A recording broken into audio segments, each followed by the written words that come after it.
রেখেছে।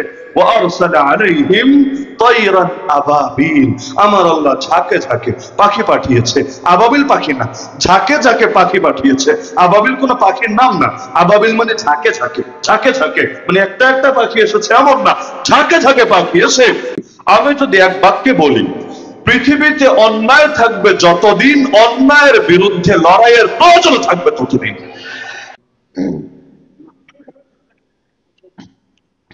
আলহামদুলিল্লাহ নাহমাদুহু ওয়া নাস্তাঈনুহু ওয়া নাস্তাগফিরুহু ওয়া নু'মিনু বিহি ওয়া নাতাওয়াক্কালু আলাইহি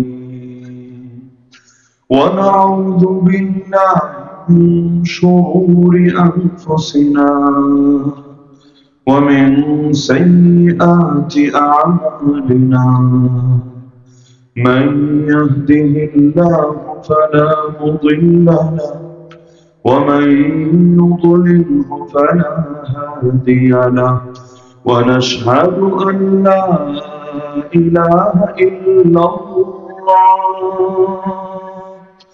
وحده لا شريك له لا وزير له ولا نظير له ولا مشير له ولا معين له ولا شبه له ولا شبيه له ولا مثيل له ولا مثال له ولا مثل له ولا أصل له ولا نسل له ولا كفؤ له ولا قبل له ولا بعد له ولا وقت له ولا زمان له ولا أول له ولا آخر له ولا بداية له ولا نهاية له ولا ضد له ولا ند له ولا حد له ونشهد أن سيدنا وسندنا وأسوتنا وقدوتنا وحبيبنا وحبيب ربنا وطبيبنا وطبيب نفوسنا ومولانا محمدا عبده ورسوله صلى الله تعالى عليه وعلى آله وأصحابه وبارك وسلم تسليما كثيرا. أما بعد، فأعوذ بالله من الشيطان الرجيم. بسم الله الرحمن الرحيم. وقاتلوا في سبيل الله الذين يقاتلونكم ولا تعتدوا إن الله لا يحب المعتدين. وقال النبي صلى الله تعالى عليه وسلم عليكم بالجهاد في سبيل الله فإنه باب من أبواب الجنة يذهب الله به الهم والغم. وقال صلى الله عليه وسلم أيضا من لقي الله بغير أثر من الجهاد لقي الله وفيه ثلمة. وقال أصحاب محمد رضي الله عنهم نحن الذين بايعوا محمدا على الجهاد ما بقينا أبدا. وقال عبد الله بن المبارك يا عابد الحرمين لو أبصرتنا لعلمت أنك في العبادة تلعب. من كان يخضب خده بدموعه فنحورنا بدمائنا تتخطب ريح العبير لكم ونحن عبيرنا رمج السنابك والغبار الأطيب ولقد أتانا من مقال نبينا قول صحيح صادق لا يكذب. أعوذ بالله صدق الله العلي العظيم وبلغنا رسوله النبي الكريم. শায়েস্তাগঞ্জ পুরান বাজার তাফসীর কমিটি উদ্যোগে আয়োজিত 7 দিন ব্যাপী 81তম পবিত্র তাফসীরুল কোরআন মাহফিল আজকের প্রথম দিনের সর্বশেষ অধিবেশনের সম্মানিত সভাপতি উপস্থিত আমার সৈয়দ ওয়াজিবুল ইহতারাম হযরত উলামায়ে কেরাম, এলাকার গণ্যমান্য মুরব্বীগণ, স্থানীয় এবং দূর-দূরান্ত থেকে আগত দিন দরদি কোরআন প্রেমী প্রতাপবিদ জনতা এবং পর্দার আড়ালে থাকা মা বোনেরা, এতক্ষণ পর্যন্ত অত্যন্ত মূল্যবান ও তাৎপর্যপূর্ণ আলোচনা করছিলেন মুনাজ্জিরে আযম কায়েদ আহলে সুন্নাত ওয়াল জামাআহ আল্লামা নুরুল ইসলাম আলীপুরী দামাত বারাকাতুহুল আলিয়া, যার ওয়াজ শুনে শুনে, যার মুখে তাফসীর শুনে শুনে আমরা বড় হয়েছি। ছোটবেলায় বাবার হাত ধরে সেই সিলেটের আলিয়া মাঠে গিয়ে সেই যে সূরা ইউসুফের তাফসীর শোনা শুরু করেছি, এখনো পর্যন্ত শুনেই যাচ্ছে। আর আমি নিজে ব্যক্তিগতভাবে সর্বদা এই দোয়াই করি, আল্লাহ তাআলা যাতে হযরতকে দীর্ঘ থেকে দীর্ঘ নেক হায়াত দান করেন। কারণ আমাদের গোটা সিলেট বিভাগ হাতে গোনা এমন কিছু রত্ন আছে যারা পুরো বাংলাদেশে আলহামদুলিল্লাহ ইলমের পক্ষে, দ্বীনের পক্ষে, কোরআনের পক্ষে নিজেদের আওয়াজকে ছড়িয়ে দিচ্ছে। তো সকলের শীর্ষে যেই কয়েকজন হাতে গোনা আছেন তার মধ্যে হযরতের নামই তো প্রথম দিকেই থাকবে। তো এই জন্য হযরতের জন্য দোয়া করাকে নিজের একটা নৈতিক এবং ব্যক্তিগত দায়িত্ব মনে করি। তো আল্লাহ তাআলা হযরতের ইলমে, আমলে, হায়াতে, পরিবারে সবকিছুতে বরকত দান করুন, আমাদেরকে তার কথাগুলো থেকে আরো বেশি থেকে বেশি দিন উপকৃত হওয়ার তৌফিক দান করুন। আলোচ্য বিষয় নির্ধারণ করা হয়েছে সূরাতুল বাকারা আয়াত নম্বর 190, অর্থাৎ যে আয়াত আমি খুতবার মধ্যে পাঠ করেছি, এর আলোকে ইসলামে জিহাদের গুরুত্ব ও বিধান। কর্তৃপক্ষ আমাকে যখন এই বিষয়টা জানান তখন সাথে এটাও বলে দেন বিষয় বলার আগেই যে হুজুর, এবছর আপনার আলোচ্য বিষয়, আপনার সবচাইতে পছন্দের বিষয় যেটা সেটাই আমরা আলোচ্য বিষয় হিসেবে রেখেছি, ইসলামে জিহাদের গুরুত্ব বিধান। রিমান্ডও আমাকে এই প্রশ্নটা একাধিক অফিসার করেছে যে আপনি জিহাদ নিয়ে এত কথা কেন বলেন। আমি এক বাক্যে জবাব দিয়েছি, আমি মনে করি তেলা মাথায় তেল আর না লাগালেও চলবে, যেখানে তেল নাই সেখানেই তেলের প্রয়োজন আছে। যে আমল সমাজে আছে তো আছে আলহামদুলিল্লাহ, আমি যদি কথা নাও বলি সেটার পক্ষে খুব বেশি, তবুও সেটা থেমে থাকবে না, তবুও সেটা বন্ধ হবে না। কিন্তু যেটার আমল সমাজে কমে গেছে, বিশেষ করে আমাদের গোটা প্রজন্ম বা কয়েক পুরুষ ধরে ব্যাপকভাবে যে আমলের সুযোগে পায় নাই, নসিবা জোটে নাই, তা আমল যেটার আছে সেটার ইলম অতই জিন্দা থাকে, যেটা আমলি ভাবে নাই সেটাকে অন্তত ইলমি ভাবে জিন্দা রাখা লাগে। কারণ আমলি ভাবেও জিন্দা যদি না থাকে, ইলমি ভাবেও যদি জিন্দা না রাখি, আগামী দিনে পরিবেশ হলে আমলের তৌফিক কিভাবে নসিবে জুটবে। এজন্য এই আমলটা নিয়ে যত বেশি আলোচনা থাকবে সমাজে, ইনশাআল্লাহ সুম্মা ইনশাআল্লাহ, আল্লাহ তাআলা এগুলোর বরকতে, আমলের ডাইরেক্ট সৌভাগ্য যদি নাও হয়, এই ইলমকে জিন্দা রাখার বরকতে আল্লাহ চাইলে আমলের সেই সওয়াব আমাদেরকে দিয়ে দিতে পারে। হাদিসে যেমন আছে, যে ব্যক্তি খাঁটি দিলে শাহাদাত চায়, সে যদি নিজের বিছানায় মারা যায়, কারণ কে শহীদ হবে না হবে এটা তো আল্লাহর হাতে, কারো হাতে না, তো যার কারণে সে যদি নিজের বিছানায় মারা যায়, আল্লাহ তাকে শহীদের মর্যাদা দিয়ে যায়। মান সাআলাল্লাহ শাহাদাতা বিসিদকিন বাল্লাগাহু আল্লাহু মানাজিলা শুহাদা ওয়া ইম্মাতা আলা ফিরাশিহি। তো আজকে আমরা আলোচনাটাকে 3 ভাগে ভাগ করে করব। এক ভাগের আলোচনা হলো ইসলামে জিহাদের গুরুত্ব কি, দ্বিতীয় ভাগে আলোচনা হলো ইসলামে জিহাদের বিধানটা কি, আর 3 নম্বর ভাগে আলোচনা হবে সূরাতুল বাকারার 190 নম্বর আয়াতে আমাদেরকে শিক্ষা ও নির্দেশনা দেওয়া হয়েছে কি। এখানে যে সিরিয়ালে লেখা আছে আমরা সেই সিরিয়ালেই আলোচনা করব বোঝার সুবিধার্থে। 1 নম্বরে ইসলামে জিহাদের গুরুত্ব কি। আমি যদি এক বাক্যে বলি, পৃথিবীতে অন্যায় থাকবে যতদিন, অন্যায়ের বিরুদ্ধে লড়াইয়ের প্রয়োজন থাকবে ততদিন।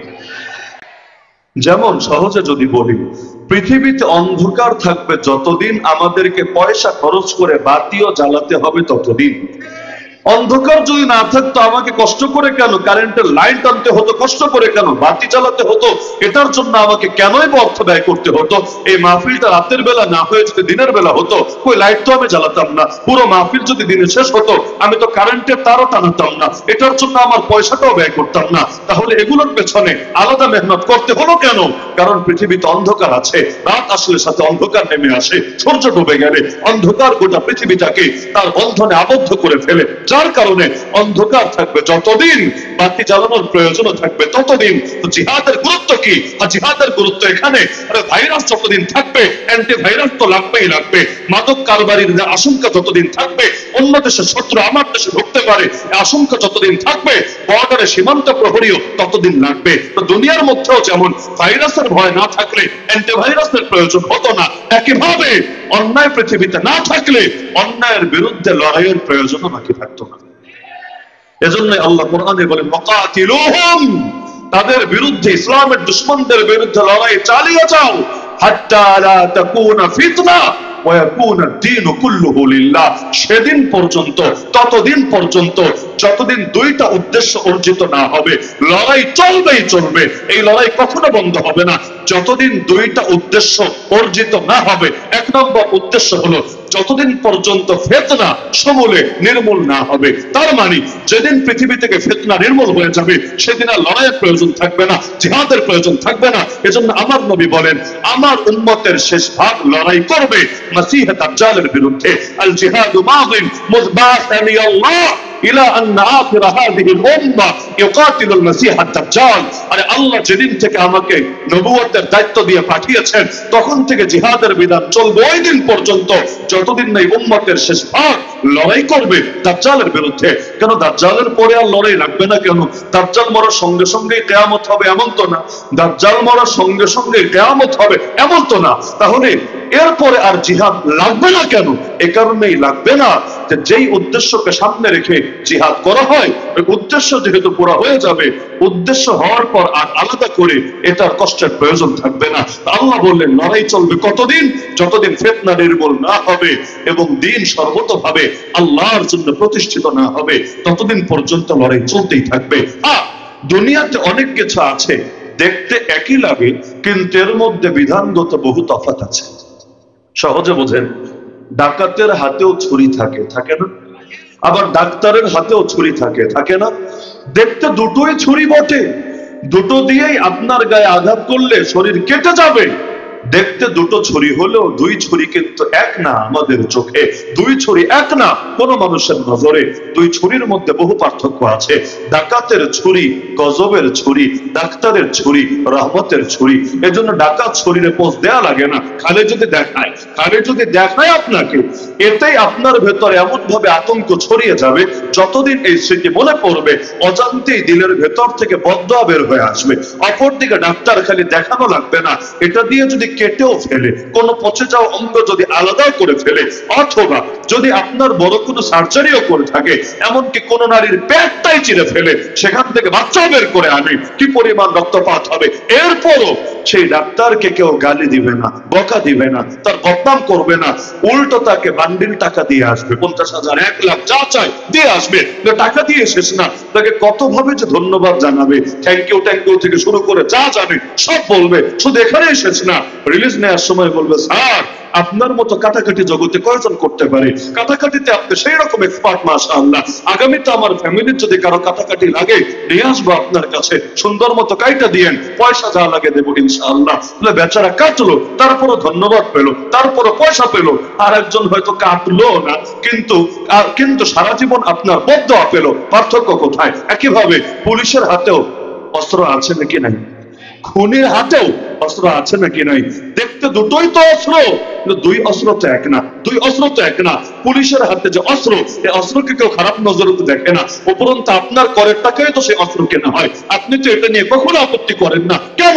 আপনি জানেন এই অস্ত্র যতদিন থাকবে, এই অস্ত্র যতদিন থাকবে, খুনিদের অস্ত্রগুলো হয়তো একটু দমে থাকবে, কিন্তু এগুলো যদি না থাকে গোটা সমাজ তখন চলে যাবে নষ্টদের দখলে। একইভাবে আপনি অতীত ইতিহাসের দিকে যদি তাকান দেখবেন আবু জাহালের হাতেও তরবারি, মুহাম্মদুর রাসূলুল্লাহ সাল্লাল্লাহু আলাইহি ওয়াসাল্লামের হাতেও তরবারি। দেখতে দুটোই তরবারি, হয়তো সাইজও এক, হয়তো ধারও এক, দুটোই তরবারি। তো দুই তরবারি কি এক তরবারি না আলাদা তরবারি? আবু জাহেলের হাতের তরবারি সন্ত্রাসের তরবারি, নবী মুহাম্মদ রাসূলুল্লাহর হাতের তরবারি জিহাদের তরবারি। আবু জাহেলের হাতের তরবারি সন্ত্রাসের তরবারি, নবী মুহাম্মদ রাসূলুল্লাহর হাতের তরবারি রহমতের তরবারি। না হলে যাকে আল্লাহ ঘোষণা দিলেন ওমা আরসালনাকা ইল্লা রাহমাতাল লিল আলামিন, তিনি বদরে যাবেন কেন, উহুদে যাবেন কেন, খন্দকে যাবেন কেন, তাবুকে যাবেন কেন, হুনাইনে যাবেন কেন, জীবনে 27টা ময়দানে নিচে যাবেন কেন, আর 47টা ময়দানে বাহিনী পাঠাবেন কেন, এমনকি নিজের হাতেও সারা জীবনে একজন মাত্র মুশরিককে জাহান্নামে পাঠাবেন কেন?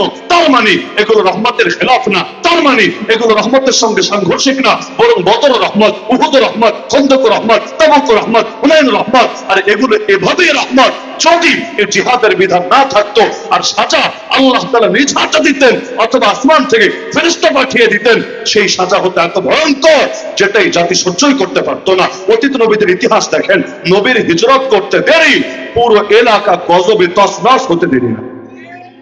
আল্লাহ লূত আলাইহিস সালামকে বলছেন ফ্যামিলিকে নিয়ে রাতের বেলায় আপনি সফর করেন, হিজরত করেন, শুধু নিজের স্ত্রীকে নেবেন না। ইল্লা ইমরাআতাক ইন্নাহু মুসিবুহা মা আসাবাহুম ইন্না মাওইদাহুমুস সুবহ আলাইসা সুবহু বিকরিব।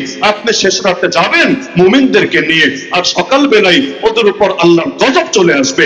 কোন কোন নবীকে আল্লাহ এভাবে বলেছেন যাবেন তো যাবেন, ওয়ালা ইয়ালতাফিত মিনকুম আহাদ, যাওয়ার সময় খবরদার ঘাড় ঘুরিয়ে পেছনে তাকাবেন না, সামনে আগাবেন, সামনে ঘাড় ঘুরিয়ে পেছনে তাকাবেন না, কারণ পেছনে যে গজব আসবে এটা দেখলে হয়তো দিলে কষ্ট লাগবে, এজন্য পেছনে নজর দিবেন না। তো সব নবীর চাইতে দামি নবী যিনি, সব রাসূলের চাইতে দামি রাসূল যিনি, আরে নবীদেরও নবী যিনি, নবীদেরও সরদার যিনি, সেই রাসূল সাল্লাল্লাহু আলাইহি ওয়াসাল্লামকে যখন মক্কা থেকে হিজরত করতে বাধ্য করা হলো, তিনি যখন মক্কা ছেড়ে গেলেন, যাওয়ার সময় বারবার কাবার দিকে তাকাচ্ছিলেন আর চোখ বেয়ে বেয়ে পানি গড়িয়ে পড়ছিল।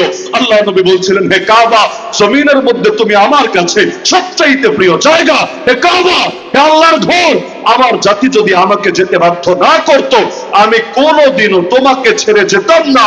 তোমার বিরহ সহটা আমার জন্য মোটেও সহজ না। তো যেদিন আমার নবী চলে গেলেন, দিল ভরা কষ্ট নিয়ে চলে গেলেন, যাওয়ার আগেও রিকোয়েস্ট করেছিলেন যার কাছে কাবার চাবি ছিল, আরে একটা বারের জন্য কাবাটা খুলে দাও, আমি একটু ভেতরে গিয়ে আমার রবের ইবাদত করব, একটু সালাত আদায় করব, একটু সুযোগ দাও। তবুও মন গলে নাই, তবুও তার জন্য খুলে নাই। অবশেষে কষ্ট নিয়ে যখন গেলেন, দরকার তো ছিল নবী বের হবেন, সঙ্গে সঙ্গে গোটা এলাকাকে আমার আল্লাহ গজব দিয়ে তছনছ করে দিলেন।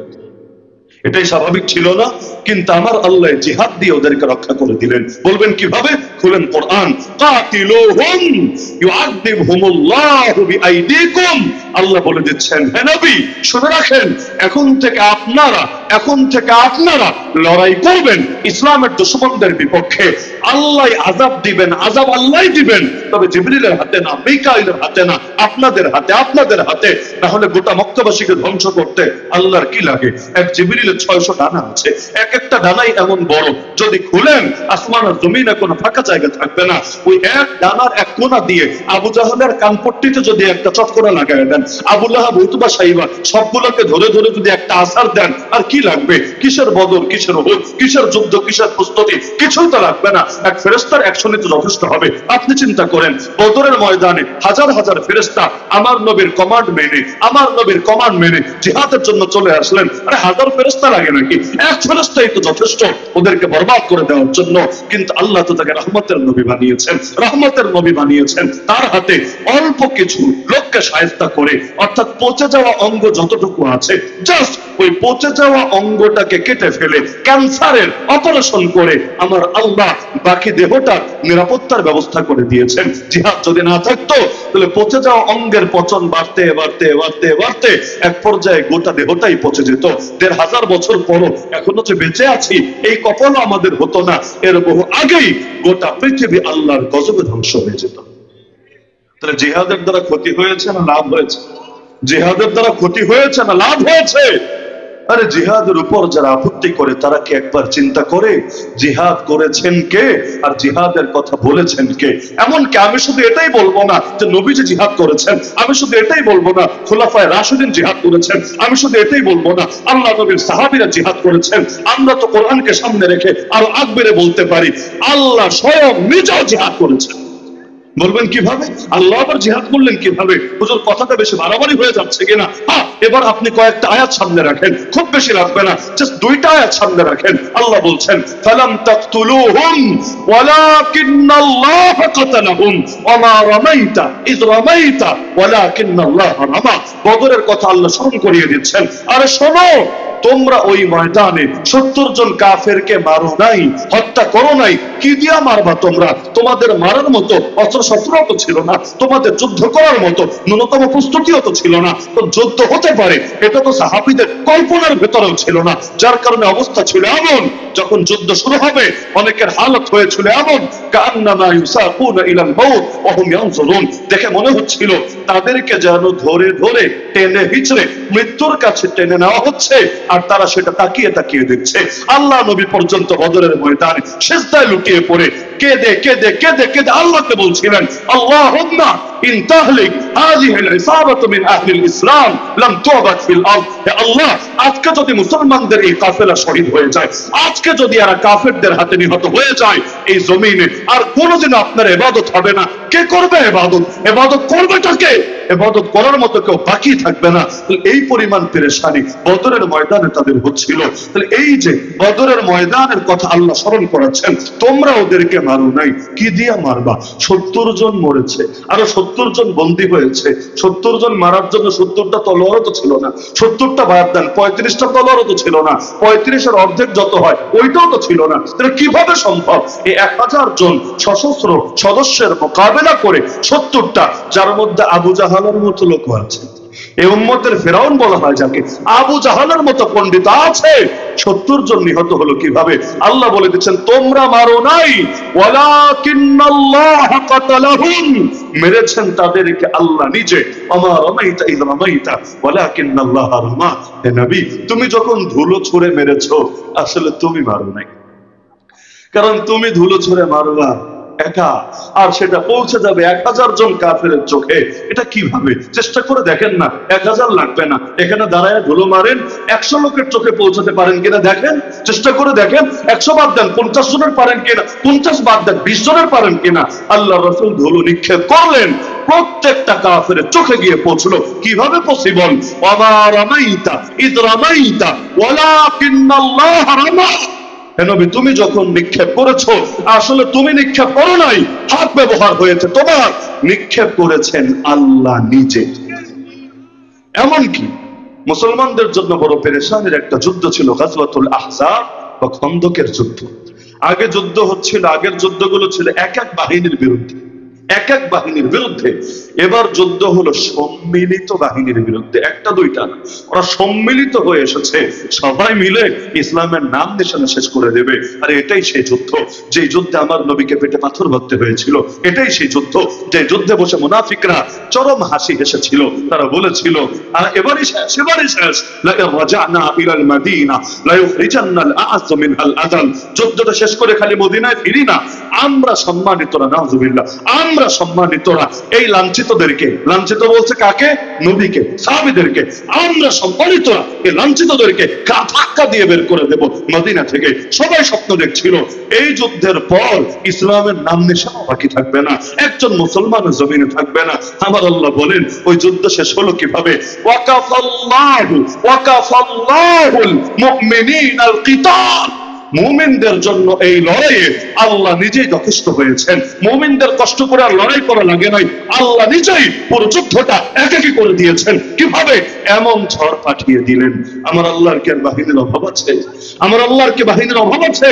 ওমা ইয়ালামু জুনুদা রাব্বিকা ইল্লাহু। তোমার রবের বাহিনী কত একমাত্র তিনি ছাড়া কেউ জানেন না। এজন্যই আবরাহা যখন এসেছিল বিশাল হস্তি বাহিনী নিয়ে, ওদিকে তার বাহিনী লুট করেছিল আল্লাহ রাসূলের দাদা আব্দুল মুত্তালিবের উটগুলো। আব্দুল মুত্তালিব আসলো উট ছুটাতে, সুপারিশ করলো আবরাহা তোমার বাহিনীকে বলো আমার উটগুলো যাতে ফিরিয়ে দেয় আমাকে। আবরাহা হাসতে শুরু করলো, আরে পাগল, তোর নেতা বানিয়েছে কে? তোর সর্দার বানিয়েছে কে? আমি এসেছি গোটা এলাকা তছনছ করতে, আমি এসেছি তোদের গর্বের ধন, ঐতিহ্যের প্রতীক কাবাকে ধুলার সাথে মিশিয়ে দিতে। এগুলো নিয়ে টেনশন নাই, এগুলো নিয়ে কথা নাই, আর তুই আছিস তোর উট নিয়ে। আরে বেটা বলো এইরকম লোক আবার নেতা হয় কিভাবে? আব্দুল মুত্তালিব চিৎকার করে বলল, আরে শোনো কান খুলে, আনা রাব্বুল ইবিল ওয়ালিল বাইতি রাব্বুন ইয়াহমি, আমি উটের মালিক, তাই উটের পক্ষে কথা বলতে এসেছি। ভাবিস না ওই ঘরের কোনো মালিক নাই, ভাবিস না ওই কাবার কোনো রব নাই, ভাবিস না ওই কাবার কোনো মালিক নাই। একবার এগিয়ে গিয়ে দেখ না, আমি যেমন আমার উট বাঁচাতে এখানে হাজির হয়েছি, তুই যা না কাবার দিকে, কাবার রব তার ঘরকে হেফাজত করবেই করবে। তোর মতো জালেমদের নাম নিশানাও ইতিহাস থেকে বসে যাবে। ঠিকই তো দিয়েছে। কি লেগেছে? কোন মুজাহিদ বাহিনী লেগেছে?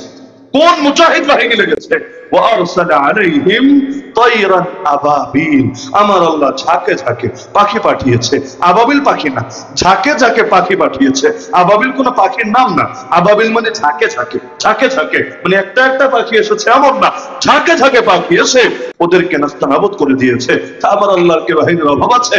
আমার আল্লাহ ঝড় পাঠিয়ে দিলেন রাতের বেলা, এমন ভয়ঙ্কর ঝড়, সম্মিলিত বাহিনী ট্যাগ ডেকচি থেকে শুরু করে, তাবু থেকে শুরু করে সবকিছু এমন ভাবে উড়ায় নিয়ে গেল, এমনকি ওদের ঘোড়া চড়া যা ছিল এগুলো পর্যন্ত পাগলের মতো হয়ে রশি ছিঁড়ে এমন ভাবে দৌড় শুরু করলো, ওইগুলোর পায়ের তলায় পড়ে অনেকে পদপিষ্ট হয়ে তাদের জান বরবাদ হলো। আর বাকিগুলা কে যে কোন দিকে পালালো কোনো হুঁশি নাই। তো মুসলমানের তীরও মারা লাগে নাই, তরবারিও মারা লাগে নাই। আল্লাহ বলেন মুসলমানদের পক্ষ হয়ে এই লড়াই আমি নিজেই করেছি, আমি যথেষ্ট হয়েছি লড়াইয়ে। ওয়াকাফাল্লাহুল মুমিনিনাল কিতাল। তো কত দলিল লাগবে? এমনকি আল্লাহ নিজে ট্রেনিং দিয়েছেন ফেরেশতাদেরকে বদরের ময়দানে জিহাদ করবে কিভাবে এটা বোঝানোর জন্য।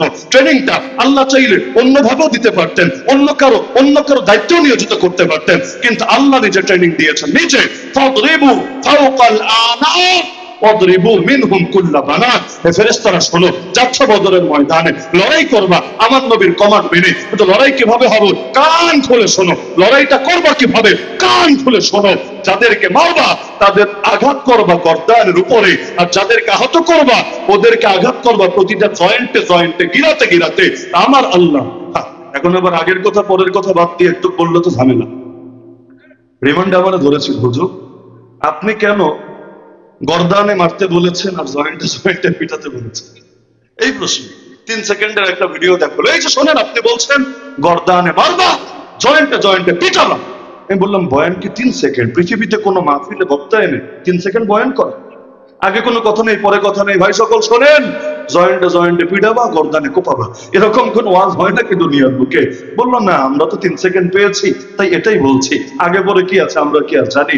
আমি বললাম তাহলে ওইটা জানলে আমার আর জবাব দেওয়া লাগতো না, আপনারা টের পেতেন। এটা হলো একটা আয়াতের অনুবাদ, এটা হলো একটা আয়াতের অনুবাদ। তো এই আয়াতের অনুবাদ তো এটাই, দ্বিতীয় কোন অনুবাদের সুযোগ তো নাই। আপনার অন্য কোন অনুবাদ জানা থাকলে আমাকে শেখান, আমি শিখবো, সমস্যা নাই। আয়াতের অনুবাদই এটা। আমাকে বললো আচ্ছা এই আয়াত বলবেন কেন, এই আয়াত বলবেন কেন? আমি বললাম আলোচনা হলো বদর নিয়ে, বদর প্রসঙ্গে আমার আল্লাহ আয়াত এটা বলেছেন, তা আমি কি আয়াত একটা ভাড়া করবো নাকি, আয়াত একটা বানাবো নাকি? যেটা আল্লাহ বলেছেন সেটা তো বলতেই হবে, যেটা আল্লাহ বলেছেন সেটা তো পৌঁছাতেই হবে, না হলে নিজেকে আলেম দাবি করবো কি? তাহলে জিহাদের সম্পর্ক কোথায় দেখেছেন? তার মানে কেউ যদি জিহাদের উপর আঘাত করে, সে আঘাত শুধু জিহাদের উপর না, সে আঘাত হয় কোরআনের উপর, সে আঘাত হয় নবীর উপর, সে আঘাত হয় সাহাবীদের উপর, সে আঘাত হয় ফেরেশতাদের উপর, সে আঘাত হয় জিবরিলের উপর, সে আঘাত হয় রব্বুল আলামিন আল্লাহর উপর। এজন্য জিহাদ নিয়ে মন্তব্য করতে সাবধান। কাজ না করা এক জিনিস, টিটকারি মারা আর এক জিনিস। কেউ সারা জীবনে হজ একবারও করলো না, আর আরেকজন হজ নিয়ে টিটকারি করলো, দুইজনের হুকুম কিন্তু এক না, হুকুম কিন্তু এক না। সুতরাং জিহাদ শব্দ নিয়ে কখনোই ফাইজলামি করতে যাবেন না। বিগত যুগে অনেককে গ্রেফতার করে সামনে কয়টা বই রেখে লিখে দিত জিহাদি বই পাওয়া গিয়েছে।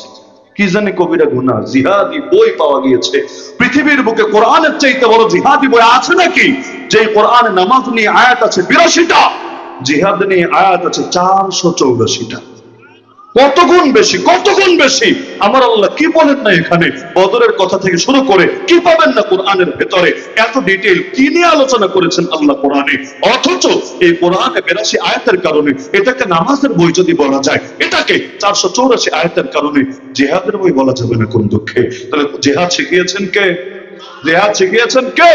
আল্লাহ। এমনকি আমাদের জানা মতে, মানে এর বাইরে বাস্তবে নাই, তারপরে দুর্বল শব্দ দিয়ে বলি, আমাদের জানা মতে একজন মাত্র সাহাবী, একজন মাত্র সাহাবী, এই কপাল যার হয়েছে, নবী তাকে বলেছেন তোমার জন্য আমার বাপ্পা কোরবান হয়ে যায়।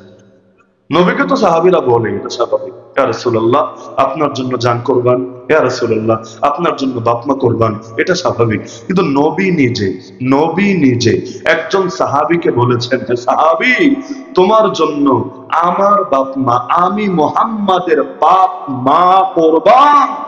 বলতে পারবেন সেই সাহাবীর নাম কি? বলতে পারবেন সেই সৌভাগ্যবান সাহাবীর নাম কি? একমাত্র সাহাবী নবী যাকে বলেছেন তোমার জন্য আমি মুহাম্মাদের বাপ মা কুরবান, সেই সাহাবীর নাম কি? একজন অন্তত বলেন, যে কোনো একজন অন্তত বলেন। সেই সাহাবীর নাম সাদ বিন আবি ওয়াক্কাস, সাদ বিন আবি ওয়াক্কাস, সাদ বিন আবি ওয়াক্কাস রাদিয়াল্লাহু আনহু। আল্লাহ রাসূল বলেন ইরমি ইয়া সাদ ফিদাকা আবি ওয়া উম্মি। ইসলামের ইতিহাসে ইসলামের পক্ষে কুফরি শক্তির বিপক্ষে সর্বপ্রথম তীর নিক্ষেপ করেছেন তিনি। এর আগে কেউ তীর নিক্ষেপ করে নাই। সর্বপ্রথম তীর যিনি ছুড়েছেন ইসলামের পক্ষে তার নাম সাদ বিন আবি ওয়াক্কাস। আল্লাহ নবী খুশি হয়ে তাকে বলেছেন ইরমি ইয়া সাদ, ইরমি ইয়া সাদ, হে সাদ তুমি তীর মারতে থাকো, তুমি তীর মারতে থাকো। ফিদাকা আবি ওয়া উম্মি, তোমার জন্য আমি মুহাম্মাদের বাপ মা কুরবান করেছি। এই তীর সেই তীর। আল্লাহ রাসূল বলেন এক তীরের বদৌলতে তিনটা মানুষকে আল্লাহ জান্নাতে প্রবেশ করাবে। তীর কয়টা? একটা। জান্নাতে ঢোকাবেন কয়জনকে? তিনজনকে, এক তীরের বদৌলতে। কে কে? এক নম্বরে আল্লাহর পথে যে তীরটা নিক্ষেপ করবে ইসলামের দুশমনদের বিপক্ষে। দুই নম্বরে তীরটা যে তৈরি করেছে, যে নির্মাণ করেছে আল্লাহকে রাজি খুশি করার নিয়তে। আর তিন নম্বরে তীরটা যে এগিয়ে দিয়েছে মুজাহিদের হাতে, যে এগিয়ে দিয়েছে ওয়াল মুমিদ্দালাহু, তাকে সাহায্য করেছে, তাকে সহযোগিতা করেছে। এই তিন ব্যক্তিকে এক তীরের বদৌলতে আমার আল্লাহ জান্নাতে প্রবেশ করাবেন। এমনকি মজার বিষয় কি জানেন? অতীত যুগে আমাদের অনেক বুজুর্গরা সালাফে সালেহিনের কেউ নিজেদের ঘরের ভিতর ওই দেয়ালের মধ্যে তীর টানিয়ে রাখত বরকতের নিয়তে, যাতে করে জিনভূত ঝামেলা না করে, শয়তান যাতে ঝামেলা না করে, বরকতের নিয়ত। ইমাম বুখারীর নাম শুনেছেন? ইমাম বুখারীর নাম শুনেছেন? তার বহু পরিচয় আপনারা জানেন। কত বড় মুহাদ্দিস, কত বড় মুহাক্কিক, কত বড় মুদাক্কিক, কত বড় আল্লামা, বহু পরিচয় জানেন। কিন্তু এই পরিচয় কয়জন জানে? ইমাম বুখারী ছিলেন তার সময়ের শ্রেষ্ঠ একজন তীরন্দাজ। এত ভালো তীর মারতেন, তার তীর লক্ষ্যভ্রষ্ট হওয়ার রেকর্ড নাই, মানে তীর মিস করেছে লক্ষ্য, রেকর্ড নাই। বুড়া বয়সে পর্যন্ত ঠিকভাবে তীরন্দাজি তিনি করতে পারতেন। ইমাম বুখারী রাহমাতুল্লাহ আলাইহি এই পরিমাণ শখ ছিল। এক সাহাবী বুড়া বয়সে তিনি তীর মারছেন, অন্যরা বলে এই বয়সে লোকে এই কাম করে, এগুলো তো বাচ্চা পোলাপানের কাজ, ওরা নিশানা ঠিক করবে, ওরা তীর মারবে, ওরা প্র্যাকটিস করবে। আপনি বুড়া মানুষ, আপনি এই বয়সে কষ্ট কেন করছেন? তিনি বললেন আমি নবীজির থেকে নিজ কানে শুনেছি, নিজ কানে, যে ব্যক্তি তীরন্দাজি শিখলো, যে ব্যক্তি তীরন্দাজি শিখলো এরপর ভুলে গেল, ও আমার উম্মতি না। এই হাদিসগুলো তো আমাদের সমাজে আলোচনা, ও আমার উম্মতি নেই। কোরআন যেমন হাফেজ হওয়া তো সহজ, কিন্তু হাফেজ হয়ে ভুলে গেলে এর সাজা তো বড় জটিল। আল্লাহ নবীর হাদিসেও কত ভয়াবহ ধমকি আছে। ওই তীরন্দাজের ব্যাপারে নবী বলছেন যে ব্যক্তি তীরন্দাজি শিখলো এরপর ভুলে গেল, সে আমার উম্মতি না। আরে জিহাদ তো সেই বিধান। আপনি চিন্তা করেন, নবীজি বলেন তিরমিজির হাদিস, মান লাকিয়া আল্লাহ বিগাইরি আসারিন মিনাল জিহাদ, যে ব্যক্তি আল্লাহর সঙ্গে মিলিত হবে অথচ তার গায়ে জিহাদের কোনো আঘাতের চিহ্ন থাকবে না, লাকিয়া আল্লাহ ফিহি ফুলমা, সে ব্যক্তি আল্লাহর সঙ্গে এমন ভাবে মিলিত হবে তার ভেতরে এক ধরনের ত্রুটি থাকবে। ত্রুটি নবীর কোন কোন সাহাবীর গা নিখুঁত ছিল? আমাদের চামড়াগুলো যেমন ফ্রেশ, এরকম ফ্রেশ কার গা, কয়জনের গা ছিল? খালিদ বিন ওয়ালিদের দেহে এমন একটা অঙ্গ ছিল না যেখানে প্রচুর পরিমাণ তীর তলোয়ারের আঘাত লেগেছিল না। এমনকি নবীজি বলেন মান মাতা ওয়া লাম ইয়াগজু ওয়া লাম ইউহাদ্দিস নাফসাহু বিল গাজওয়ি মাতা আলা শুবাতিন মিনান নিফাক, যে ব্যক্তি মারা গেল জীবনে কখনো জিহাদ করে নাই, জিহাদের তামান্নাও রাখে নাই। আমরা প্রথম ক্যাটাগরিতে না থাকলেও দ্বিতীয় ক্যাটাগরিতে অন্তত থাকা তো উচিত। নবী বলেন যে মারা গেল জীবনে জিহাদ করেও নাই, জিহাদের দৃঢ় সংকল্প রাখাও নাই, সে এক প্রকার মুনাফিক হয়ে মৃত্যুবরণ করলো। আল্লাহ আমাদেরকে সেই মুনাফিক হওয়া থেকে হেফাজত করুন। তাহলে জিহাদের গুরুত্ব নিয়ে বলতে চাই না, ওই যে আগেই বলেছিলাম পছন্দের বিষয়, যেটা তো কর্তৃপক্ষ আমাকে জানানোর সময় বলেছেন, জিহাদের গুরুত্ব নিয়ে বলতে চাইলে কয়েক রাত শেষ হবে, কিন্তু গুরুত্ব আলোচনা করে শেষ করা যাবে না। এই জিহাদের সঙ্গে এমন মহব্বত ছিল নবীর। নবী বলেন এই ভয় যদি না থাকতো, যে আমার সব সাহাবীকে সাথে নিয়ে যেতে পারবো না ময়দানে, কারণ সবাইকে দেওয়ার মতো অস্ত্র, সবাইকে দেওয়ার মতো যানবাহন, সবাইকে দেওয়ার মতো ঘোড়া উট নাই আমার কাছে। এই ভয় যদি না থাকতো, আমি যদি তাদেরকে ফেলে প্রতিবার চলে যাই, তারা বড় কষ্ট পাবে, তাদের চোখ থেকে বড় পানি ঝরবে, তাদের দিলটা বড় ব্যথিত হবে, এই ভয় যদি না থাকতো, আমি মোহাম্মদ একটা জিহাদ থেকেও পিছায় থাকতাম না। খালি 27টায় গিয়েছি তা না, প্রতিটা ময়দানে যেগুলোতে সাহাবী পাঠিয়েছি ওগুলোতে আমি যেতাম, হাজির থাকতাম সবার আগে। কিন্তু কিছুগুলো থেকে আমি নিজেকে ফিরিয়ে রাখি, এ কারণে আমার অনেক সাহাবী আছে অভাবী, অনেক গরিব, ওদেরকে হয়তো আমি পাঠানোর ব্যবস্থা করতে পারবো না। আর বারবার যদি আমি একাই যাই, ওদেরকে সুযোগ না দিয়ে ওদের দিলে বড় কষ্ট লাগবে। তাহলে কি পরিমাণ ফজিলত আছে জিহাদের ভেতরে। তাহলে বলছিলাম জিহাদের গুরুত্ব বোঝার জন্য জাস্ট একটা কথাই যথেষ্ট, অন্যায় থাকবে যতদিন, অন্যায়ের বিরুদ্ধে লড়াইও লাগবে ততদিন। জিহাদ না থাকলে কি ক্ষতি হয় এটা বোঝাতে এখন আর তাত্ত্বিক বয়ান লাগে না। পৃথিবীতে জিহাদ যত কমবে আমাদের উপর লাঞ্ছনাও তত বাড়বে। আল্লাহ রাসূলের হাদিসের মধ্যে আছে, ইযা তাবায়াতুম বিল আইনা ওয়া রাদিতুম বিয-যার'i ওয়া আখাযতুম আযনাবাল বাকার ওয়া তারাকতুমুল জিহাদ সাল্লাল্লাহু আলাইকুম যুল্লা লা ইয়ানজিউহু হাত্তা তারজিউ ইলা দীনিকুম। যখন সুদি লেনদেন করবা, নিজেদের ফসল দিয়ে সন্তুষ্ট থাকবা, গরুর ল্যাজ ধরে পড়ে থাকবা আর জিহাদ ছেড়ে দিবা, উম্মত শোনো, আল্লাহ নিজে তোমাদের উপর লাঞ্ছনা চাপিয়ে দিবে আর কোনোদিন উঠিয়ে নেবে না যতদিন না আবার জিহাদের পথে ফিরে আসবা। আজকে জিহাদ নাই বলেই বাবরি মসজিদ ভেঙে রাম মন্দির বানানো হয়েছে, জিহাদ কমে গেছে বলেই আরাকান, গোটা আরাকানের মুসলমানদেরকে ব্যাপকভাবে ইতিহাসের নিকৃষ্টতম গণহত্যা করে ধ্বংস করা হয়েছে। জিহাদের বিধান কমে গেছে বলেই 70 বছরের বেশি সময় ধরে আমাদের প্রথম কেবলাটাও দখল করে রেখেছে। জিহাদের বিধান কমে গেছে বলে ডক্টর আফিয়া সিদ্দিকা 2 দশকের বেশি ধরে আমেরিকার কারাগারে পচে গলে মরছে। একজন হাজ্জাজও নাই, আরে একজন হাজ্জাজও নাই যে মোহাম্মদ বিন কাসেমকে পাঠিয়ে দেবে তার দেশ থেকে হিন্দুস্তানে রাজা দাহিরের হাত থেকে ওই জামানুল মুসলিম নারীকে মুক্ত করবে বলে। আজকে একটা হাজ্জাজের মতো পাপী, হাজ্জাজের মতো জালেমও নাই যে নিজের সর্বোচ্চ শক্তি দিয়ে আফিয়ার মতো নারীদেরকে মুক্ত করবে আমেরিকার চিন্তাধারা থেকে। আজকে জিহাদ নাই বলে পৃথিবীর পূর্ব থেকে পশ্চিম, উত্তর থেকে দক্ষিণ মুসলমানের রক্তে রঞ্জিত হয়ে গেছে। আজকে জিহাদ নাই বলে আল্লাহর নবীকে গালি দেওয়া হচ্ছে, আল্লাহর কোরআনকে অপমান করা হচ্ছে, আলেমদেরকে নির্মম ভাবে দেশে দেশে জেলে ফেলে নির্যাতন করা হচ্ছে, কাউকে তাও একদিন ছেড়ে দিচ্ছে, কাউকে লাশ বানিয়ে কবরে পাঠিয়ে দিচ্ছে। আর জিহাদ যদি আবার প্রতিষ্ঠিত হয়, ইনশাআল্লাহ আমাদের প্রথম কিবলা ইহুদিদের দখলে থাকবে না। জিহাদ প্রতিষ্ঠিত হলে আর কোন বাবরি মসজিদ ভেঙে রাম মন্দির তৈরি হবে না। জিহাদ প্রতিষ্ঠিত হলে পৃথিবীতে আর কোন মাজলুমের রক্ত ঝরবে না, আর কোন নারীকে ধর্ষিত হতে হবে না, আর কোন মায়ের বুক খালি হবে না, আর কখনো নবীকে গালি দেওয়ার দুঃসাহস কেউ করবে না। সুতরাং 200 কোটি মুসলমান যদি জিহাদের বিধানকে পুনরায় প্রতিষ্ঠিত করতে পারে, আল্লাহর জমিনে কোন অপশক্তি মুসলমানদের দিকে আঙ্গুল তুলে কথা বলা সাহস করবে না।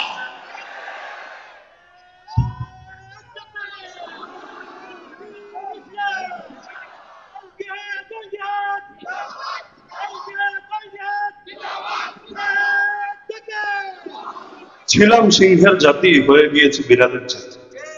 বিড়ালের চেহারাও তো মাঝে মাঝে বাঘের মতো লাগে, তাই না? জুম করে যদি ক্যামেরার লেন্স ঠিকভাবে রেখে ফিট করে জুম করে ছবি তোলেন, অনেক সময় বিড়ালের চেহারাটাও সেই রকম বাঘের মতো লাগে। তা আমরাও হয়ে গিয়েছি, এক সময় ছিলাম রিয়াল টাইগার বা রয়্যাল টাইগার, এখন হয়ে গিয়েছি ম্যাও টাইগার। সময়ের বর্তমানে এটাই বাস্তবতা।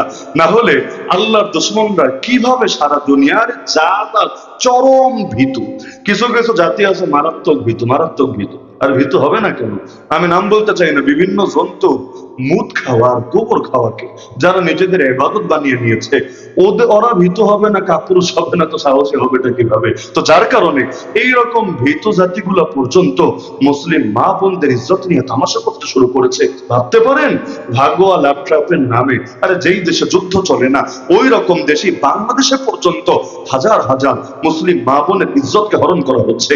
গত সম্ভবত বছর 2 আগে একবার নিউজ পেপারে পড়লাম, বাংলাদেশে 66,000 নারী, একজন দুজন না, 66,000 নারী ইন্ডিয়ার বিভিন্ন পতিতালয়ে পাচার হয়ে গেছে।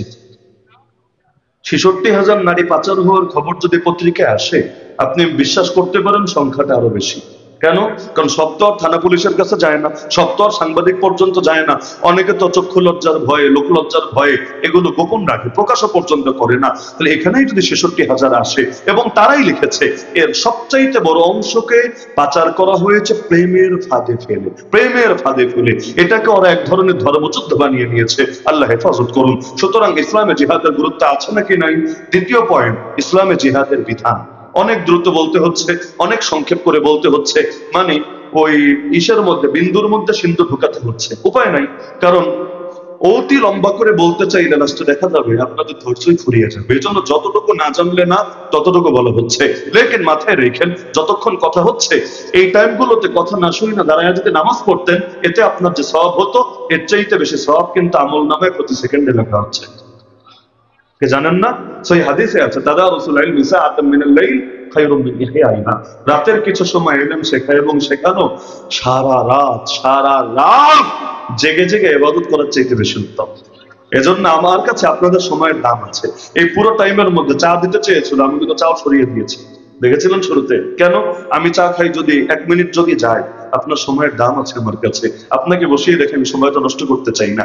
আমি পানিও খাই না, কোনো বয়ানে কখনো দেখবেন না আমি বয়ানের মাঝে পানি খেয়েছি। কেন? আপনার সময়ের দাম আছে আমার কাছে, আমি সেটা নষ্ট করতে চাই না।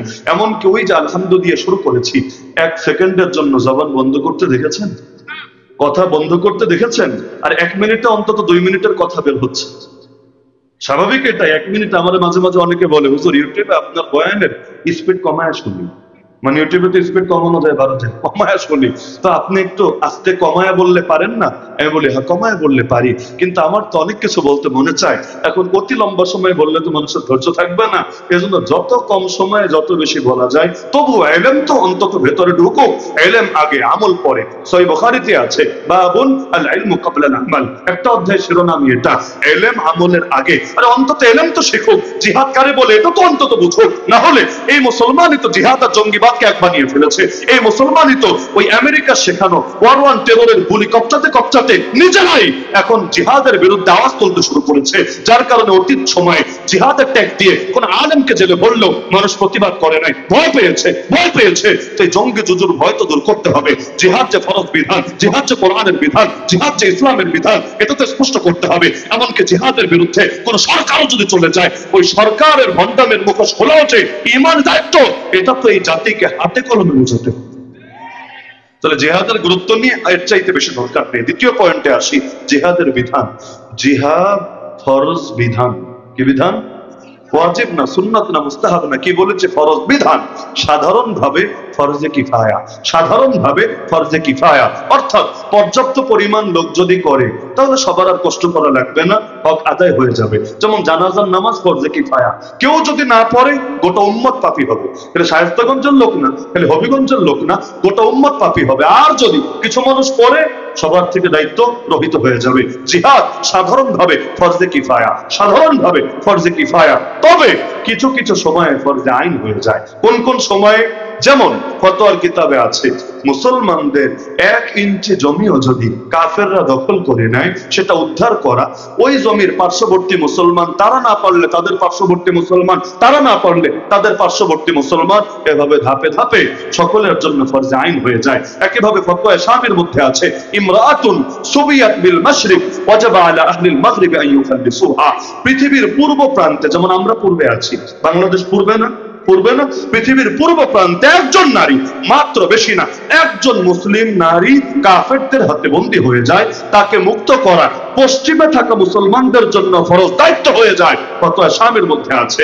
এরকম নির্দিষ্ট কিছু সূরাত আছে যেখানে জিহাদটার ফরজে কিফায়া থাকে না, ফরজে আইন হয়ে যায়। আর ফরজে আইন আওতার বাইরে কেউ কেউ থাকে, যেমন নাবালেগ বাচ্চারা থাকে, পাগলরা থাকে, মাহুর অসুস্থ লোকরা থাকে, প্রচন্ড বৃদ্ধ যারা চলতে পারে না, এরকম লোকরা থাকে। কিছু সেক্টর আছে। তবে বাকিদের জন্য, যাদের ভেতরে যোগ্যতা আছে, শক্তি আছে, সামর্থ্য আছে, শর্ত বিদ্যমান আছে, তাদের জন্য ফরজ হয়ে যায়। তো এটা নিয়ে লম্বা চড়া আলোচনা করব না, বিধানের বিষয়টা নিয়ে। বাকি থাকলো এই আয়াত, সূরাতুল বাকারা 190 নম্বর আয়াত, যেটা আমি খুতবায় পড়েছি। এখানে আল্লাহ কি বার্তা দিয়েছে? ওয়াকাতিলু ফি সাবিলিল্লাহ, তোমরা জিহাদ করো, তোমরা লড়াই করো, তোমরা যুদ্ধ করো আল্লাহর পথে। কাদের বিরুদ্ধে? আল্লাযীনা ইউকাতিলুনাকুম, ওই সমস্ত লোকদের বিরুদ্ধে যারা তোমাদের বিরুদ্ধে যুদ্ধ করে। অর্থ কি দাঁড়াচ্ছে? আল্লাহর পথে সবার বিরুদ্ধে যুদ্ধ করো না, আল্লাহর পথে যুদ্ধ করো তাদের বিরুদ্ধে যারা যুদ্ধ করে তোমাদের বিরুদ্ধে। বলে তাতাদু, তবে সীমালঙ্ঘন করবা না, সাবধান। জিহাদে গিয়েও সীমালঙ্ঘন করবা না, সাবধান। কেন?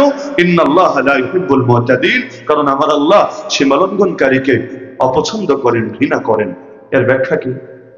অর্থ তো বুঝলাম, ব্যাখ্যা কি? ব্যাখ্যা কি? এর ব্যাখ্যা বলতে চাইলে মোটামুটি আধা ঘন্টা দরকার, তবে সেটা আমি যাব না। ওই অমুক কি বলেছেন, তমুক কি বলেছেন সব রাখেন, সির্ফ মূল কথা। শুধু মূল কথাটা শোনার ধৈর্য আছে তো ইনশাআল্লাহ?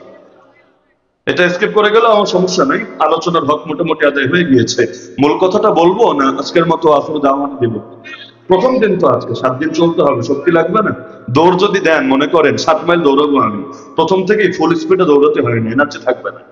ধীরে ধীরে ধীরে ধীরে ধীরে এভাবে 7 মাইল যাওয়া যায়। আর যদি বলেন 100 মিটার দৌড় দিতে হবে, ওইখানে সমস্যা নেই, একদম ফুল স্পিডে দৌড় দেওয়া যাবে। তো মাহফিল যদি একদিনের হয় ব্যাপার না, রাত 1টা 2টা পর্যন্ত চালানো যাবে। কিন্তু মাহফিল যদি 7 দিনের হয়, ধৈর্য নিয়ে নিয়ে তো চলতে হবে।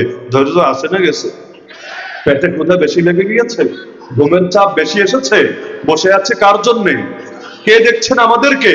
সুতরাং তার পক্ষ থেকে ক্ষমার ঘোষণা নিয়ে বাড়ি ফিরতে হবে। মজলিস শেষে যখন উঠবো, মজলিস শেষ করে যখন উঠবো, ফেরেশতারা আমাদেরকে শোনাবে কুমু মাগফুরান লাকুম ক্বাদ বুদ্দিলাত সাইয়্যাতিকুম হাসানাত, উঠে যাও এমন ভাবে তোমাদের পাপকে মাফ করে দেওয়া হয়েছে। শুধু মাফ না, অতীতের পাপগুলোকে নেক আমল দিয়ে বদলে দেওয়া হয়েছে। ঘোষণা নিয়ে যাবেন তো ইনশাআল্লাহ? এটা তবরকের চাইতে বড় পাওয়া। 1 পিস জিলাপি পাইলে কি আর না পাইলে কি রে ভাই? 1 পিস জিলাপি পাইলে কি আর না পাইলে কি? লেকিন এইটা তো আমাদের পাওয়া লাগবে, তাই না? অনেকের আবার জিলাপির গুরুত্বটা ভালো বুঝতে আছে, এটা বুঝতে আছে।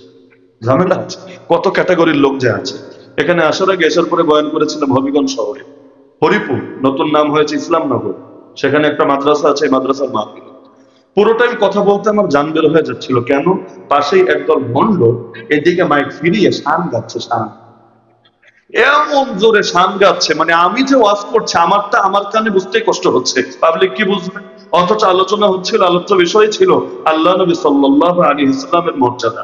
আলোচনা হচ্ছে আল্লাহ নবীর মর্যাদা, আর ওদিকে সে শান গাচ্ছে। আর শান কি পরিমাণ কষ্ট যে লেগেছে।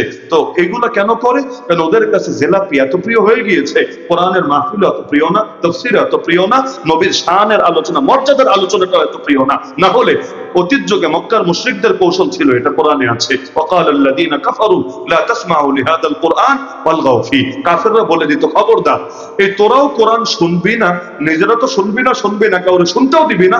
যেখানে কোরআনের আলোচনা হবে, কোরআন তেলাওয়াত হবে, সেখানে গিয়ে হট্টগোল লাগাবি, লাআল্লাকুম তাগলিবুন, তাহলে আশা করা যায় তোরা জয়ী হতে পারবি। তা আমাদের গোটা সিলেট বিভাগে, আমার বাড়ি তো এক মাথায় আর আপনি আছেন আরেক মাথায়, মাঝখানে মনে হয় 100 কিলোর কাছাকাছি দূরত্ব আছে। ওই আমাদের গোটা সিলেটের মধ্যে সবচাইতে ভয়াবহ অবস্থায় আমার মনে হয় এই জেলাটা আছে। এখানে কিছু মানুষের কাছে জিলাপি এত প্রিয় হয়ে যায়, আল্লাহ হেফাজত করুক, যে ওদের কাছে ইসলামের চাইতে, নবীর চাইতে, কোরআনের চাইতে, দ্বীনের চাইতে, শরীয়তের চাইতে, খেলাফতের চাইতে, সবকিছুর চাইতে বেশি প্রিয় হয়েছে। এজন্য হুসাইনের নাম বলে জিলাপি খেতে কে কে রাজি? বললে সবাই হাত তুলবে। আর হুসাইনের মতো জামানের ইয়াজিদের বিরুদ্ধে মাঠে নেমে খেলাফত পুনঃপ্রতিষ্ঠিত করার জন্য বুকে রক্ত ঢালতে কার রাজি? এটা বললে আজকে গিয়ে গর্তে লুকাবে। আছে নাকি নাই? কষ্ট নিয়ে না, আছে নাকি নাই? আল্লাহ হেফাজত করুক আমাদেরকে। তো বলছিলাম এই আয়াতের শুধু মূল কথাটা বলি। আল্লাহ বলছেন তোমরা লড়াই করো তাদের বিপক্ষে যারা লড়াই করে তোমাদের বিপক্ষে। আগেই বলেছি এটা তাফসীরে অনেকগুলো মত আছে, সবগুলো মত বলতে চাইলে লম্বা সময় যাবে। আমি সির্ফ একটা মত উল্লেখ করছি। আপনারা হুদাইবিয়া সন্ধির কথা শুনেছেন? আল্লাহ নবী কি করতে যাচ্ছিলেন? যুদ্ধ করতে না, ওমরা করতে। 1400 সাহাবী নিয়ে ওমরা করতে যাচ্ছেন 6ষ্ঠ হিজরিতে। কিন্তু ওদের পছন্দ হলো না, নবী কেন ওমরা করবে? আল্লাহ নবীকে বাধা দিল হুদাইবিয়ার প্রান্তরে। হুদাইবিয়া এমন একটা জায়গা, সেই জামানায় সেখানে প্রচুর গাছপালাও আছে, পানির ব্যবস্থাও আছে, সেখানে আটকা পড়ে গেলেন। এক পর্যায়ে, লম্বা ঘটনা, এক পর্যায়ে তো তারা ওসমান রাদিয়াল্লাহু আনহুকে বন্দীও করলো। আল্লাহ নবী সাহাবীদের থেকে বায়াত নিলেন, জিহাদের বায়াত, শাহাদাতের বায়াত, বায়াতে রিজওয়ান নামে যেটা পরিচিত। অবশেষে সিদ্ধান্ত হলো, সব কিছুর পরে এক পর্যায়ে সিদ্ধান্ত হলো এবছর ফিরে যাবে, ওমরা করবে না। তবে আগামী বছর এসে 3 দিন, বেশি না, মাত্র 3 দিন। এখনো যেমন উমরার সর্বনিম্ন প্যাকেজ নেয় না 14 দিন, ওই রকম এতদিন না, মাত্র 3 দিনের জন্য মক্কায় থাকবে।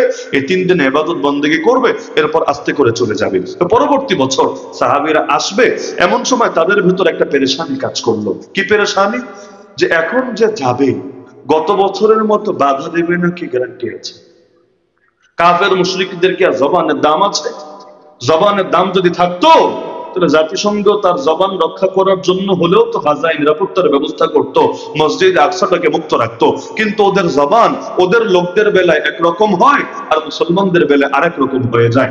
মানবাধিকারের কথা বলতে বলতে মুখে ফেনা তুলে ফেলে। কিন্তু আমেরিকাকে জিজ্ঞেস করেন, ইরাকে যে 1 লক্ষের বেশি শিশুকে হত্যা করা হয়েছে, ওদের মানবাধিকার কোথায়? এই গাজার বুকে গড়ে প্রত্যেক 6 জনের 1 জন জেলে বন্দী হয়ে আছে, এদের মানবাধিকার কোথায়? হসপিটালে পর্যন্ত বোম্বিং করে অকাতরে মানুষকে হত্যা করে ফেলা হচ্ছে, এদের মানবাধিকার কোথায়? কত অজস্র অগণিত নারীকে বেইজ্জতি করা হয়েছে, এদের মানবাধিকার কোথায়? জবাব পাবেন না। আরে রাশিয়া ইউক্রেনে হামলা চালালে ইউক্রেনের পাশে গিয়ে দাঁড়ায় কেন? ইউক্রেন মাজলুম, ইউক্রেন ভিকটিম, ইউক্রেন অসহায়। কিন্তু ইসরায়েল ফিলিস্তিনে হামলা চালালে তখন আর মনে পড়ে না ফিলিস্তিনেরও মাজলুম, ফিলিস্তিনেরও ভিকটিম, ফিলিস্তিনের অসহায়। তখন গিয়ে উল্টো ইসরায়েলের পাশে দাঁড়ায়, আর সেখানে দাঁড়িয়ে ইসলামের বিরুদ্ধে যুদ্ধে সরাসরি অংশ নেয়। তাহার জামানে এমনই, ওদের জবানের কি দাম আছে? কি দাম আছে? তো সাহাবীরা চিন্তা করলেন, যাচ্ছি পবিত্র জায়গায়, হারাম শরীফে। হারাম মানেই তো সম্মানিত, সেখানে তো মারপিটও নিষেধ, যুদ্ধ নিষেধ, ঝগড়া নিষেধ। এজন্য দেখেন না, হজের ফজিলত বলতে গিয়ে আল্লাহ কোরআনে বলেছেন, হজে গিয়ে আসল সওয়াবটা কে পাবে? ফালা রাফাতা ওয়ালা ফুসুকা ওয়ালা জিদালা ফিল হজ। যে ব্যক্তি সেখানে গিয়ে পাপ তো করবে না, অশ্লীল কথা বলবে না, তো বলবে না, ঝগড়াও করবে না, ঝগড়া। এমনকি হাদিসেও আছে, যে ব্যক্তি আল্লাহর জন্য হজ করলো, মান হাজ্জা লিল্লাহ ফালাম ইয়ারফুস ওয়ালাম ইয়াফসুক রাজাআ কায়াউমিন কায়াউমি ওয়ালাদাতহু উম্মুহু। আরে সেখানে গিয়ে অশ্লীল কথাও বলেনি, অশ্লীল কাজও করেনি, ঝগড়াঝাটি আরো যত রকম পাপ হতে পারে পাপ করে নাই, তাহলে সেই ব্যক্তি ওই দিনের মতো ফিরলো যেদিন তার মা তাকে জন্ম দিয়েছিল। তাহলে তারা চিন্তা করলো, যেখানে ঝগড়া করলো ক্ষতি, ওখানে গিয়ে যদি যুদ্ধ করা লাগে, গতবারের মতো যদি বাধা দেয়, যদি তরবারি চালানো লাগে, হারাম শরীফে তো যুদ্ধ নিষেধ, কি করব? হারাম শরীফে তো যুদ্ধ নিষেধ, কি করব আমরা? 1 নম্বর ঝামেলা। 2 নম্বর ঝামেলা হলো, বছরের 4টা মাস হারাম মাস, সম্মানিত মাস, জিলকাদ, জিলহজ, মুহররম, রজব। জিলকাদ, জিলহজ, মুহররম, রজব। তারা যাচ্ছে জিলকাদে। এখন তারা চিন্তা করছে, এই মাসও তো সম্মানিত মাস, যুদ্ধ নিষিদ্ধ বটে, এখন যদি হামলা চালায় তাহলে কি হবে? আমার আল্লাহ তাদের সংশয় দূর করে দিলেন, ওয়াকাতিলু ফি সাবিলিল্লাহিল্লাযীনা ইউকাতিলুনাকুম।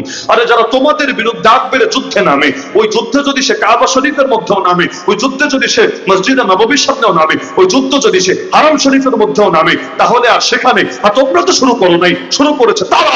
শুরু যদি করেই বসে, তোমাদের জন্য অনুমতি দিয়ে দেওয়া হলো, তোমরা চুপ করে বসে থাকবা না, তোমরা শুধু মায়ের খাবা না, বরঞ্চ তোমরা প্রতিরোধ করে তুলবা, ওই জালেমদেরকে যুদ্ধ করার শখ তোমরা মিটায় দিবা। এজন্য তোমরা এই ক্ষেত্রে নিজেদের থেকে বাড়াবাড়ি করতে পারবা না, কিন্তু ওরা যদি করে ওদেরকে ছেড়েও দিবা না। দ্বিতীয় একটা ব্যাখ্যা, এটাও মাথায় রাখি, আল্লাহ বলে দিচ্ছেন, যারা যুদ্ধ করে ওদের বিরুদ্ধে যুদ্ধ করো, নারীদেরকে হত্যা করো না, শিশুদেরকে হত্যা করো না, যারা বিভিন্ন গির্জার মধ্যে আছে ডাইরেক্ট যুদ্ধে সম্পৃক্ত না, ওদেরকে হত্যা করো না। এরা যদি ডাইরেক্ট যুদ্ধে অবদান না রাখে, তাহলে এরা যেহেতু তোমাদের বিরুদ্ধে যুদ্ধ করছে না, তাদেরকে তোমরা হত্যা করো না। ওয়ালা তা'তাদু, বলে দিচ্ছে যে জিহাদ তো করবা, জিহাদে সীমালঙ্ঘন করবো না। সীমালঙ্ঘন করার মানে কি? অনেক মানে হতে পারে, এর মধ্যে এটাও একটা বটে যে জিহাদে গিয়ে যাকে হত্যা করতে নবী নিষেধ করেছেন তারে গিয়ে হত্যা করে দিল, এটাও সীমালঙ্ঘন। অথবা হারাম এলাকায় যুদ্ধ করা নিষেধ, ওরা আগ বেড়ে হামলা করে নিজেরাই আগ বেড়ে লড়াই বাঁধিয়ে দিল, এটাও নিষেধ। এই আয়াতের আগেই বলেছে, আরো বহু রকম ব্যাখ্যা আছে। কেউ বলতে চেয়েছেন এটাই জিহাদের ব্যাপারে নাজিল হওয়া প্রথম আয়াত, কেউ বলতে চেয়েছেন না উযিনা লিল্লাযীনা ইউকাতালুনা বিআন্নাহুম যুলিমু প্রথম আয়াত, এটা দ্বিতীয় আয়াত। কেউ বলতে চেয়েছেন এখানে মূলত জিহাদে দিফাইকে বৈধতা দেওয়া হয়েছে, ডিফেন্সিভ জিহাদ, প্রতিরোধমূলক জিহাদ। জিহাদ ইকদামিকে এই আয়াতে অনুমোদন দেওয়া হয় নাই। অফেন্সিভ জিহাদ, আক্রমণাত্মক জিহাদ, অগ্রাভিযানের জিহাদ, এটার অনুমতি দেওয়া হয় নাই, যেটা পরবর্তী আয়াতে দেওয়া হয়েছে। বহু ব্যাখ্যা আছে, কিন্তু আগেই বলেছি এত ব্যাখ্যা বলার ধৈর্য আমার থাকলেও শোনার ধৈর্য প্রথম দিন হিসাবে আপনাদের থাকার কথা না। সেই হিসাবে এই আয়াতের আলোকে এতটুকু বুঝতে পারি, জিহাদের আদেশটা দিচ্ছেন কে? এবং জিহাদ শব্দ না বলেও কিতাল শব্দ বলছেন।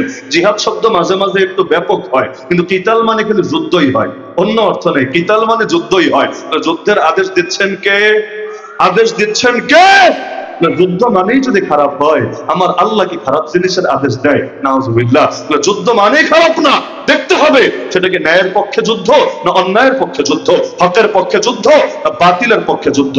আর আল্লাহ কোন যুদ্ধের কথা বলছে? যে জিহাদ তার রাস্তায় হয়, যে জিহাদ দলাদলের জন্য না, যে জিহাদ নিজেদের স্বার্থের জন্য না, যে জিহাদ জমাজমের জন্য না, যে জিহাদ কার জন্য?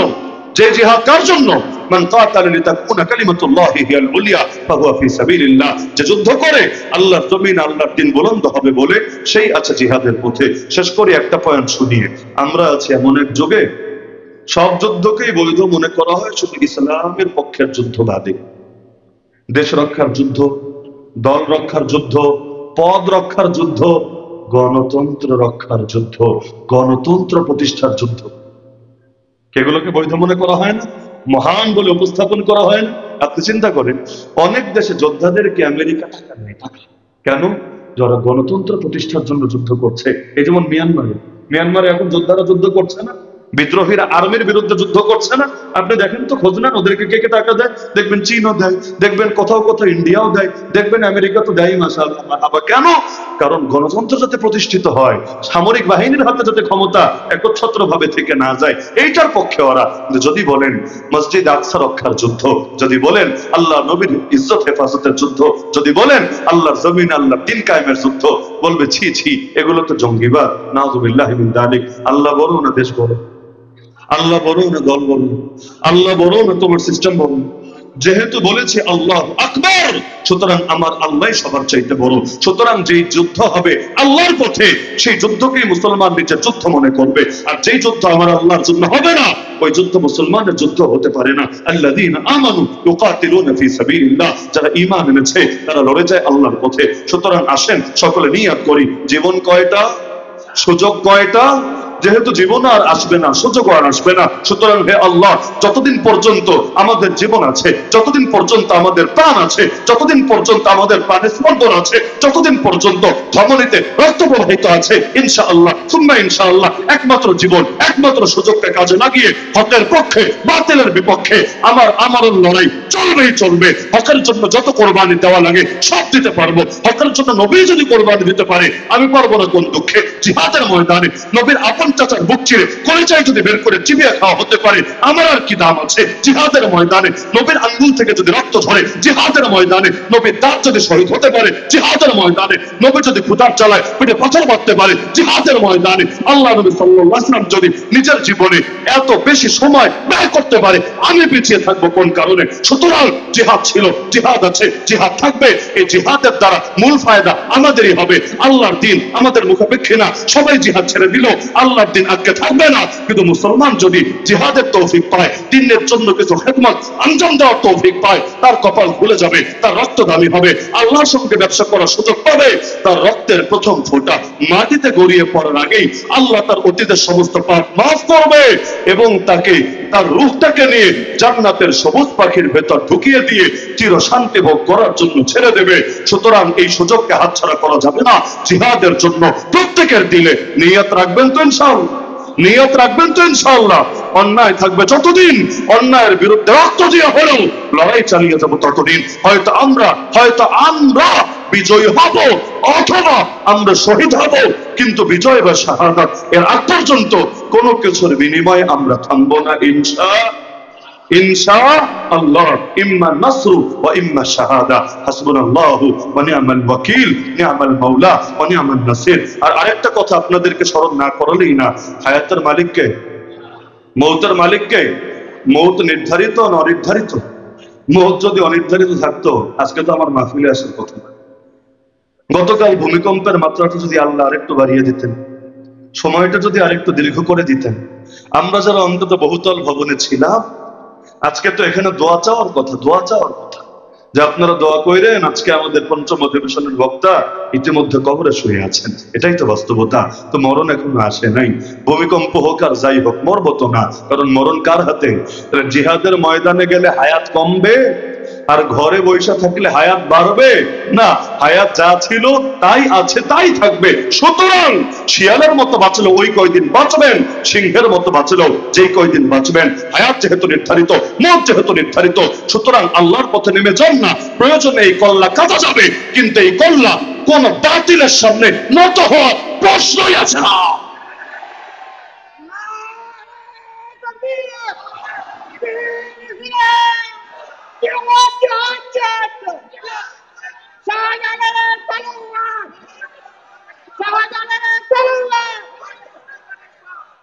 আমি কর্তৃপক্ষকে আন্তরিকভাবে ধন্যবাদ জানাই এত সুন্দর একটা বিষয় নির্বাচন করার জন্য।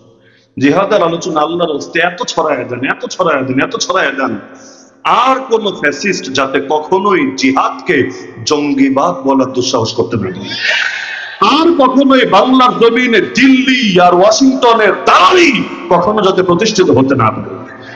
জিহাদটা যদি মুসলমান বুঝে ফেলে আর কোনো প্রপাগান্ডায় কাজ হবে না। এজন্য জিহাদের আলোচনা শুধু শায়েস্তাগঞ্জ তাফসীরে সীমাবদ্ধ থাকবে না, প্রতিটা ঘরে ঘরে ইসলামের জিহাদ, কোরআনের জিহাদের আলোচনা ছড়ায় দেন, তবে ইনশাআল্লাহ বাতিল সুযোগ পাবে না। আল্লাহ সবাইকে তৌফিক দান করুন, আজকের এই মাহফিলকে কবুল করুন, আগামী 6 দিনের মাহফিলও যথাযথভাবে সম্পন্ন করার তৌফিক দান করুন। আমিন ওয়া আখিরু দাওয়ানা আলহামদুলিল্লাহ।